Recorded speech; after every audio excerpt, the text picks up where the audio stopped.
हमें से बहुत सारे लोगों के दिमाग में ये प्रश्न अवश्य है कि बीजेपी के साथ करना क्या चाहिए, उनके जो सपोर्टर्स हैं बीजेपी के साथ कैसे डील करें।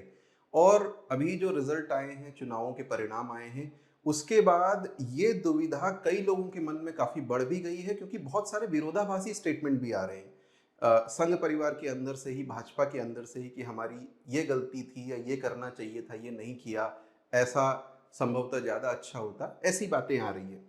तो ये वीडियो में यही बताने का प्रयास किया गया है और हम एक रेशनल तरीके से समझेंगे कि किस प्रकार से भाजपा और सपोर्टर्स, उसके जो समर्थक हैं, एक दूसरे से इंगेज कर सकते हैं। ठीक है, तो सबसे पहले ये डायलिमा है क्या, सोच क्या है। अब इश्यू क्या है, सपोर्टर्स को ऐसा लगता है, और उसमें संभवतः सच्चाई भी है, कि बीजेपी कई बार पावर में आकर के आइडियोलॉजी के विरोध में कार्य करती है, जो उसकी विचारधारा है, जो उसने कहा है।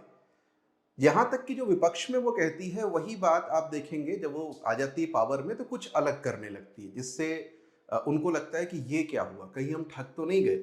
वैसे ही जो लॉयल वोटर्स हैं, उसकी बहुत अपेक्षा नहीं होती है। बीजेपी के लॉयल वोटर्स ये नहीं चाहते कि हम बहुत सारा कमा लें या फिर हमें कोई ठेका मिल जाए, लेकिन उनको ये लगता है कि जो विचारधारा के पॉइंट हैं, इन पे कुछ ना कुछ काम होना चाहिए।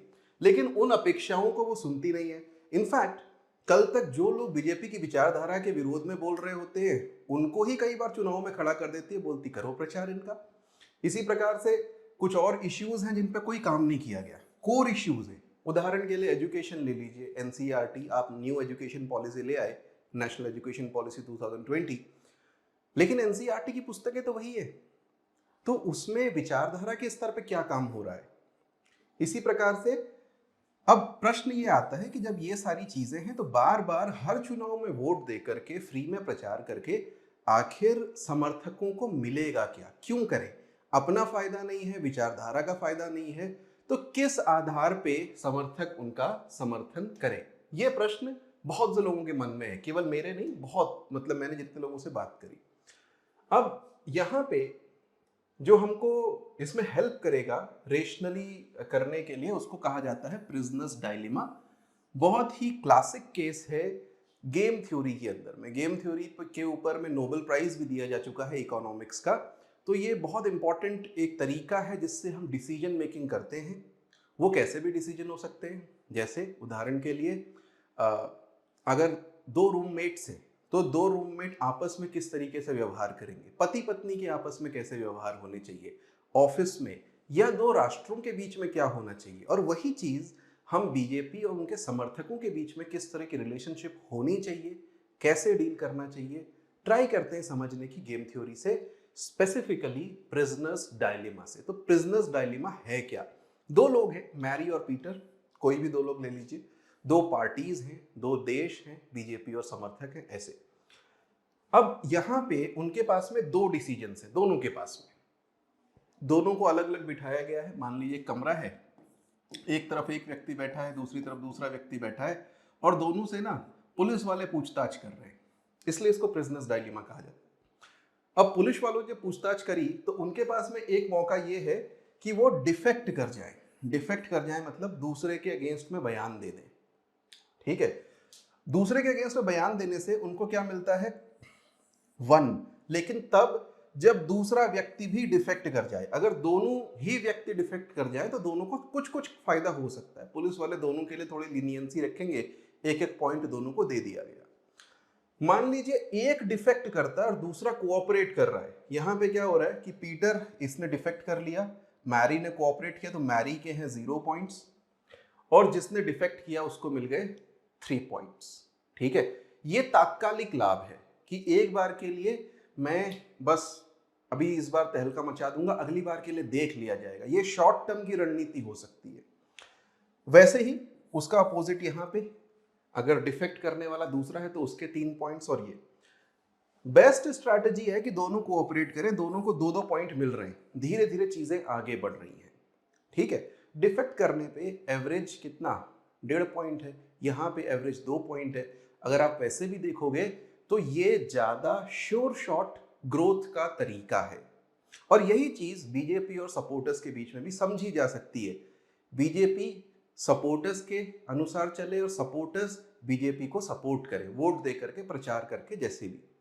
अगर दोनों एक दूसरे के साथ कोऑपरेट करते हैं, दोनों का इसमें लाभ होता है। अगर बीजेपी डिफेक्ट कर जाती है तात्कालिक लाभ के लिए, हो सकता है उसका तात्कालिक लाभ हो, सपोर्टर सोचे मैं जीरो हो गया, मैंने ऐसा किया ही क्यों, संभव है, ऐसा हुआ है, बहुत बार हुआ है। लेकिन वही चीज उल्टी भी पड़ सकती है, चुनावों में सपोर्टर बाहर ही नहीं निकले, समर्थन ही ना करे, उस समय बीजेपी जीरो हो सकती है और सपोर्टर को लगता है कि मैंने बहुत बढ़िया कर दिया, बीजेपी को हमने पाठ पढ़ा दिया, सबक सिखा दिया। ये तो हुई कि हम किस तरीके से इसको मैप कर रहे हैं प्रिजनर्स डायलेमा की बात। अब यहाँ पे पूरी गेम थ्योरी में समझाने वाला नहीं, बस इतना समझिए कि कोऑपरेट करना सबसे अच्छी स्ट्रैटेजी है और उसमें भी लोगों ने कंप्यूटर के माध्यम से ऐसी स्ट्रैटेजी गेम्स बनाए जिसमें हजारों इटरेशंस, डजन्स ऑफ स्ट्रैटेजीज के साथ लोग आए और जो स्ट्रैटेजी देखी गई कि सबसे आगे रहती है वो है tit for tat. Tit for tat का मतलब कि अगर किसी ने आपके साथ गलत किया तो आप भी उसके साथ में अगली बार डिफेक्शन कर दो, एक डिफेक्ट के बदले एक डिफेक्ट, सिंपली एक बार उसने डिफेक्ट किया, एक बार आप करिए, अगर वो आपके साथ कोऑपरेट कर रहा है तो आप भी उसके साथ कोऑपरेट कीजिए, ठीक है।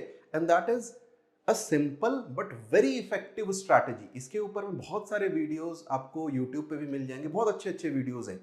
और अल्टीमेटली यही देखा गया है कि इंटरनेशनल रिलेशंस में भी यही थ्योरी बड़ी बड़ी कंट्रीज लगाती हैं, अमेरिका, रशिया, इंडिया, कोई भी, कि कैसे डील करना है दूसरी कंट्री से। सो टिट फॉर टैट उसका एक पहलू है। उसका दूसरा पहलू है do not hold a grudge. अपनी तरफ से शांति का प्रयास करना कोई बुरी बात नहीं है। If you hold a grudge, अगर आप पूरी तरीके से उससे गुस्सा करके बैठ गए, वो भी एक अच्छी स्ट्रैटेजी नहीं है। आप डिफेक्ट करते चले जाएंगे लगातार, तो it is not a good strategy for both of them, right. अगर एक व्यक्ति मान लीजिए ऐसे है 3-0, अब 0 के बदले में this is BJP, this is supporter, ठीक है। बीजेपी को डिफेक्ट करके 3 का फायदा हो गया, अगली बार सपोर्टर ने कह दिया कि लो भैया हम डिफेक्ट करके बीजेपी 0 में आ गई। लेकिन हर बार ऐसा नहीं होगा। अगर ये टिट फॉर टैट नहीं हुआ, मान लो बीजेपी ने अगली बार क्या किया, कोशिश करी कि हम आपके साथ में दोबारा सहयोग करेंगे और दोबारा आप डिफेक्ट कर गए, तो अब क्या होगा, दोनों की ही यहाँ पर जो स्ट्रैटेजी होगी, बेस्ट केस सिनारियो होगा, उनको लगेगा डिफेक्ट ही करना है तो चलो, and this is bad for both of them. आपको एक बार अच्छा लगेगा, 2 बार अच्छा लगेगा, बीजेपी भी उसको लगेगा कि अब इनको अपीज करके कोई फायदा नहीं है, तो वो अपीजमेंट के नए रास्ते, नए लोग तलाशेगी, ठीक है। तो जैसे अपने बच्चे को आपको सुधारना होता है ना, तो एक थप्पड़ मारते हैं, हाँ भाई सुधर गया तो ठीक है, अब अगली बार करेगा तो अगली बार। ऐसा नहीं है कि एक ही गलती के लिए 5 थप्पड़ उसको मार दिए या हर दिन उसको उसी गलती के लिए मार रहे हैं। तो वैसे ही यहां पर भी है, do not hold a grudge, know that it is your own interest कि आपको उनके साथ में ना एक इन्फिनिट सीरीज ऑफ ऐसे प्रिजनर्स डायलेमा है। There is not a single prisoner's dilemma कि एक बार किया हो गया, आपको बार बार उनके साथ इंटरैक्ट करना पड़ेगा और उस इंटरैक्शन में जो बेस्ट स्ट्रैटेजी है वो आपको लेकर के चलनी है, ठीक है। So we are locked in a prisoner's dilemma with BJP. और अभी कोई और पार्टी नहीं है जो उसका एजेंडा उसकी तरफ देख भी ले, बात करें वो एक अलग बात है। देखो आइडियोलॉजी के लेवल पे, पार्टी के लेवल पे वो अपने एजेंडे को नकार रहे हैं कुछ लोग, मैं ये भी नहीं कह रहा, बीजेपी में कुछ लोग ऐसे भी हैं, लेकिन majority of the cadre, majority of the leaders, majority of the party अभी भी उसी एजेंडे पे कायम है। जो आदर्श है वो वही है। हाँ, कुछ लोगों का ये प्रयास है कि यथार्थ के अनुसार उसका आदर्श बदल लिया जाए, तो हमको उन लोगों को भी रोकने का प्रयास करना है। ऐसे अवसरवादी लोग जो भाजपा में हैं उनको एक्सपोज करने में कोई कमी नहीं रहनी चाहिए। अच्छा, वैसे ही बीजेपी के पास भी कोई और वोट बैंक नहीं है, ये उनको समझ में आ गया है। इस बार के इलेक्शन में समझ में आ गया होगा कि भाई साहब आप कुछ कर लीजिए, आप बिछ जाइए सामने, शेर 2 कदम पीछे ले, 4 कदम पीछे ले, दुबक जाए अपनी मांद में, लेकिन भेड़िए आपको वोट नहीं देने वाले, क्योंकि फंडामेंटल दोनों में डिफरेंसेस हैं और उस डिफरेंस का कोई सॉल्यूशन नहीं है। आप उसको टेम्परेरीली प्रोबेबली खत्म कर सकते हैं, लेकिन लॉन्ग टर्म में दोनों के पास ही कोई ऑप्शन नहीं। बीजेपी के पास अपने जो पुराने सपोर्टर्स हैं उनके अलावा, पुराने सपोर्टर्स के पास बीजेपी के अलावा अभी कम से कम कोई ऑप्शन नहीं। 10 साल में बन जाए तो पता नहीं। तो अभी क्या है, best case is cooperation, and अगर कोऑपरेशन नहीं हो सकता है तो tit for tat, but do not hold a grudge. हो सकता है कि आपके क्षेत्र में एमपी, एमएलए या राज्य सरकार या इवन केंद्र सरकार से आपकी शिकायतें हों। एक बार बिल्कुल उनको आप जरूर दिखाइए कि ये हम शिकायत मिल रही है तो ऐसा कर सकते हैं। लेकिन अगर ग्रज होल्ड करेंगे अगली बार भी उसी चीज को लेकर कि तुमने तब ऐसा किया था, तो मेरे ख्याल say that is not the best case strategy. Let them learn, and if they course correct तो सपोर्ट करने में कोई कमी नहीं रहनी चाहिए, उसमें कोई शर्माना नहीं चाहिए। बीजेपी को हमें पनिश करना है सिर्फ रिफॉर्म करने के लिए। आई थिंक पनिशमेंट काफी कुछ अभी मिला भी है। कैसे? NOTA, not voting at all, voting others. अभी देखा भी यूपी में जिस तरह की परिस्थितियां हुई या बाकी भी राज्यों में जिस तरह की, महाराष्ट्र में स्पेशली जैसी परिस्थितियां होंगी। लेकिन परमानेंटली ग्रज होल्ड करना it is not a good strategy. तो रेशनली आप लोगों को इमोशनली नहीं, रेशनली यहां पे डिसाइड करना है, और बीजेपी को भी रेशनली डिसाइड करना है। Do you want to play nasty with your followers? आप अपने फॉलोअर्स को धोखा देना चाहते हैं तात्कालिक लाभ के लिए। आपने महाराष्ट्र में करने का प्रयास किया, आपको कोई लाभ नहीं हुआ, तात्कालिक भी नहीं हुआ, दीर्घकालिक तो छोड़ दीजिए। उसी प्रकार से जहां जहां ऐसा आप करेंगे वहां पे कोई लाभ नहीं होना है। ईमानदारी के साथ देखिए, आप पावर एंजॉय कर रहे हैं, कुछ लोग बीजेपी में पैसा भी कमा रहे होंगे, नेचुरली ये पावर के साथ आता ही है। लेकिन अगर आपको उसको कंटिन्यू रखना है तो कुछ जगह तो ईमानदारी बरतिए। अपनी आइडियोलॉजी में तो आपको ईमानदारी रखनी चाहिए। सो जो एक्सपेक्टेड है आपसे वो कीजिए। जो नॉन वोटर्स है उनको अपीज करके कोई फायदा नहीं है, वो आपको वोट नहीं देने वाले। मैं नाम यहाँ किसी का नहीं लेने वाला, ठीक है? और होप्स बहुत इजी होती है बढ़ाना, ये आपने कई जगहों पे देखा होगा। पिछली बार बंगाल चुनाव में आपकी क्या स्थिति थी और इस बार क्या स्थिति है आप देख लीजिए, क्योंकि आपने होप्स बढ़ा दी थी। विधानसभा चुनाव में होप्स बढ़ा दी थी, लेकिन फॉलोअर्स के साथ आप नहीं खड़े हुए, तो नुकसान आपको इस बार बंगाल चुनाव में देखना पड़ रहा है। अभी अगर नहीं खड़े होंगे तो अगली बार के चुनाव में आप और बुरा जाएंगे। आप ऑनलाइन अनशन करके और ऑनलाइन सत्याग्रह करके अपने सपोर्टर्स की लॉयल्टी नहीं खरीद सकते, क्योंकि उनको अपनी जान माल प्यारी है। और उसी से कम एक्सट्रीम केसेस सभी जगहों पे लागू होते हैं।